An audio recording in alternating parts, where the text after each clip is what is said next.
कहते थे एक प्रथा रही है, सत्ता से पैसा, पैसे से सत्ता, सत्ता से पैसा, पैसे से सत्ता। आम आदमी पार्टी इस राजनीति को बदलने के लिए आई है। आम आदमी पार्टी देश के लिए बनी है। आम आदमी पार्टी समाज के लिए बनी है। येन केन प्रकारेन सही गलत तरीके से सत्ता पाना आम आदमी पार्टी का मकसद नहीं है। और पिछले हमारे 7-8 साल के इतिहास में, 7-8 साल के हमारे कार्यकाल में, 7-8 साल के हमारी यात्रा ने ये दिखा दिया है जनता के सामने। कई लोगों को जब नई नई पार्टी बनी थी लगता था कि बस अब ये तो 1-2 साल में ख़त्म हो जाएगी। फिर जब हमारी दिल्ली में सत्ता बनी फिर लोगों को लगने लगा कि बस ये टर्म है, उसके बाद ये ख़त्म हो जाएगी। लेकिन आज दिल्ली में सरकार चलाने के बाद लोगों को लगने लगा है कि आम आदमी पार्टी अकेली उम्मीद है पूरे देश के अंदर। तो आम आदमी पार्टी केवल सेवा करने के लिए बनी है, कुर्बानी देने के लिए बनी है, बलिदान देने के लिए बनी है। जितने आज नई राष्ट्रीय परिषद में सदस्य आए हैं उन लोगों को मैं कहना चाहता हूं, इस बात को गांठ बांध लो, इस बात को कि केवल और केवल एक ही चीज अपने सामने रहनी चाहिए कि मैं कैसे समाज की सेवा कर सकता हूं, कैसे देश की सेवा कर सकता हूं, और अगर जरूरत पड़े तो अपना सर्वस्व देश के लिए कुर्बान करने के लिए तैयार रहना। हमारे देश ने बहुत बड़े बड़े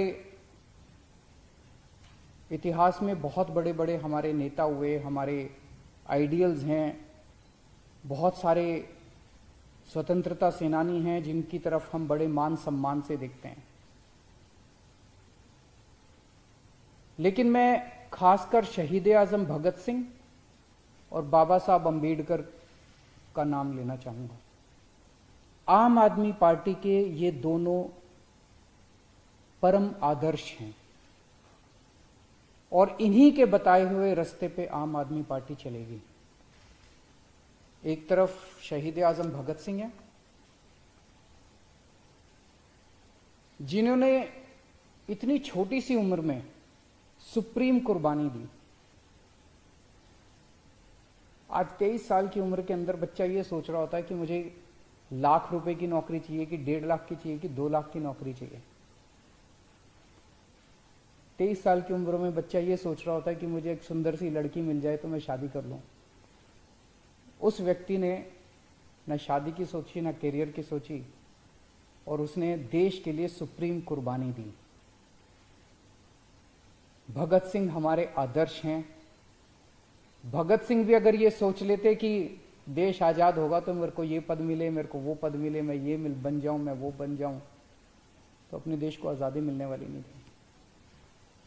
उनकी तरह सुप्रीम कुर्बानी करने के लिए हमारे एक एक कार्यकर्ता को, एक एक नेता को तैयार रहना है। बाबा साहब अम्बेडकर ने पूरी जिंदगी संघर्ष किया, संघर्ष की मिसाल थे वो। एक इतने छोटे से बैकग्राउंड से आए थे, कितने गरीब परिवार से आए थे, दलित वर्ग से आए थे, जिसमें उन्होंने इतना संघर्ष किया। और उस जमाने में उन्होंने विदेशों से 2-2 डॉक्टरेट की PhD की डिग्री हासिल की और वापस आके देश का संविधान